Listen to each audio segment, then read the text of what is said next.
Pengertian dan fungsi kewirakoperasian. Wira swasta adalah seorang usahawan yang di samping mampu berusaha dalam bidang ekonomi, khususnya secara tepat guna atau tepat dan berguna efektif dan efisien. Sedangkan wirausaha adalah yang mendobrak sistem ekonomi yang ada dengan memperkenalkan barang dan jasa yang baru, dengan menciptakan bentuk organisasi baru atau mengolah bahan baku baru. Jadi, kewirakoperasian adalah suatu sikap mental positif dalam usaha kooperatif dengan mengambil prakasa inovatif serta keberanian mengambil resiko dan berpegang teguh pada prinsip identitas koperasi dalam mewujudkan terpenuhnya kebutuhan nyata serta meningkatkan kesejahteraan bersama. Dari definisi tersebut, terkandung beberapa unsur yang patut diperhatikan, yaitu A. Kewirausahaan koperasi merupakan sikap mental positif dalam berusaha secara kooperatif. B. Tugas utama kewirakoperasian adalah mengambil prakasa inovatif, artinya berusaha mencari, menemukan, dan memanfaatkan peluang yang ada demi kepentingan bersama. C. Wirakoperasi harus mempunyai keberanian mengambil risiko, karena dunia penuh dengan kepastian. Oleh karena itu, dalam menghadapi situasi semacam itu, diperlukan seorang wirausaha yang mempunyai kemampuan mengambil risiko. D. Kegiatan wirakoperasi harus berpegang teguh pada prinsip identitas koperasi, yaitu anggota sebagai pemilik dan sekaligus sebagai pelanggan. E. Tujuan utama setiap wirakoperasi adalah memenuhi kebutuhan nyata anggota koperasi dan meningkatkan kesejahteraan bersama. Fungsi kewirakoperasian sebagai berikut. 1. Kewirakoperasian rutin, yaitu diarahkan pada kegiatan rutin organisasi usaha koperasi seperti produksi, pemasaran, personalia, keuangan, administrasi, dan lain-lain. 2. Kewirakoperasian arbitrate. Di sini dimaksudkan sebagai keputusan yang diambil dari dua kondisi yang berbeda. Tugas utama wirakoperasi dalam hal ini mencari peluang yang menguntungkan dari dua kondisi yang berbeda. 3. Kewirakoperasian inovatif. Wirakoperasi yang inovatif berarti wirakoperasi yang selalu tidak puas dengan kondisi yang ada. Ia selalu berusaha mencari, menemukan, dan memanfaatkan peluang yang diperoleh. Tipe-tipe kewirakoperasian dibagi menjadi 4 tipe, yaitu 1. Kewirakoperasian anggota. Anggota sebagai pemilik koperasi dapat menjadi wirakoperasi bila ia mampu menemukan dan memanfaatkan peluang yang ada untuk pertumbuhan koperasi. 2. Kewiraoperasian manajer. Koperasi yang mengangkat manajer sebagai pelaksana dan penanggung jawab kegiatan operasional dan tentunya mengharapkan perubahan yang memberikan keuntungan. Tetapi, kendala yang dihadapi oleh manajer adalah keterbatasan kebebasan untuk bertindak. 3. Kewiraoperasian birokrat. Birokrat adalah pihak yang secara tidak langsung berhubungan dengan pengembangan gerakan koperasi. Setiap kegiatannya memang diarahkan untuk memacu perkembangan koperasi. 4. Kewirakoperasian katalis. Katalis di sini diartikan sebagai pihak yang berkompeten terhadap pengembangan koperasi, kendati pun ia mempunyai hubungan langsung dengan organisasi koperasi. 10.3. Tugas-tugas kewiraoperasi. Tugas kewiraoperasian adalah menciptakan keunggulan bersaing dibanding dengan organisasi usaha pesaingnya. Keunggulan tersebut dapat diperoleh melalui 1. Mendudukkan koperasi sebagai penguasa yang kuat di pasar. Bila para petani bersatu membentuk koperasi, maka koperasi tersebut mempunyai kedudukan yang kuat di pasar.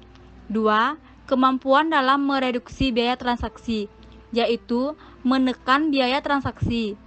Biaya transaksi adalah biaya yang di luar produksi, yang timbul karena adanya transaksi-transaksi seperti biaya kontrak. 3. Pemanfaatan interlinked market. Interlinked market adalah hubungan transaksi antara pelaku-pelaku ekonomi di pasar. 10.3. Tugas-tugas kewiraoperasi. Tugas kewiraoperasian adalah menciptakan keunggulan bersaing dibanding dengan organisasi usaha pesaingnya. Keunggulan tersebut dapat diperoleh melalui 1. Mendudukkan koperasi sebagai penguasa yang kuat di pasar. Bila para petani bersatu membentuk koperasi, maka koperasi tersebut mempunyai kedudukan yang kuat di pasar. 2. Kemampuan dalam mereduksi biaya transaksi, yaitu menekan biaya transaksi. Biaya transaksi adalah biaya yang di luar produksi, yang timbul karena adanya transaksi-transaksi seperti biaya kontrak. 3. Pemanfaatan interlinked market. Interlinked market adalah hubungan transaksi antara pelaku-pelaku ekonomi di pasar. Persyarat keberhasilan kewirakoperasian. Koperasi sebagai unit usaha yang bergerak di bidang ekonomi dan sosial pada dasarnya mempunyai tujuan yang sama, yaitu membantu meningkatkan pertumbuhan ekonomi yang merupakan sasaran utama pertumbuhan ekonomi. Perubahan yang meningkatkan produktivitas hanya dapat dilakukan melalui dua jalan, yaitu yang pertama melalui kegiatan inovatif atau penciptaan bangunan baru dan penerapannya.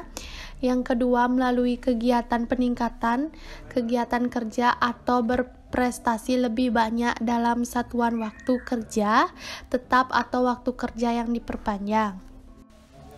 Masing-masing kemungkinan itu merupakan syarat yang memadai dan perlu bagi pertumbuhan ekonomi. Kemungkinan pertama berkaitan dengan kenaikan pendapatan per kapita oleh sebab adanya peralihan ke arah penggunaan teknologi yang produktif, pembuatan penyebaran barang-barang baru, struktur organisasi yang baru, dan keterampilan baru. Tipe-tipe inovasi ala Schumpeter tentang kegiatan kerja yang meliputi: yang pertama, pembuatan dan pemapanan produk-produk baru atau mutu produk yang baru. Yang kedua, pembangunan metode produksi baru. Yang ketiga, menciptakan tata laksana produksi baru di bidang industri.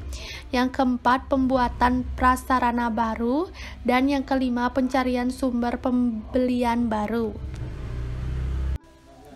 Masing-masing kemungkinan itu merupakan syarat yang memadai dan perlu bagi pertumbuhan ekonomi.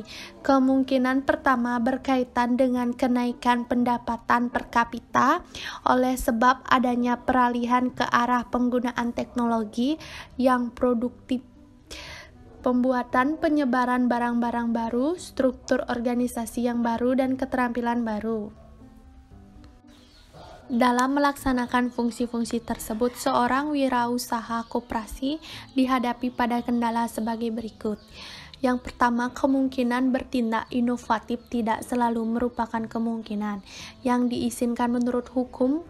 Jadi inovator tidak mempunyai hak untuk menerapkan tindakan inovatif. Yang kedua, kemungkinan inovatif yang diperoleh harus ditemukan dan dilaksanakan penerapannya.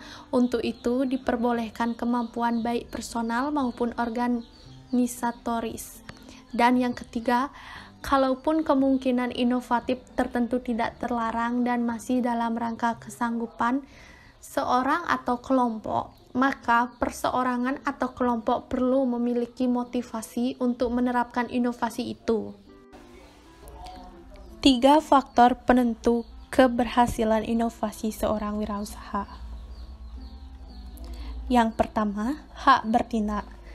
Hak bertindak merupakan kemungkinan dalam kelompok-kelompok yang tidak terlarang yang meliputi berbagai pembatas normatif terhadap tindakan di samping peraturan-peraturan hukum abstrak yang dimodifikasikan, juga nilai-nilai sosial, budaya, etika, agama, ketentuan-ketentuan Kongres, dan peraturan-peraturan pihak pengemban kekuasaan politik.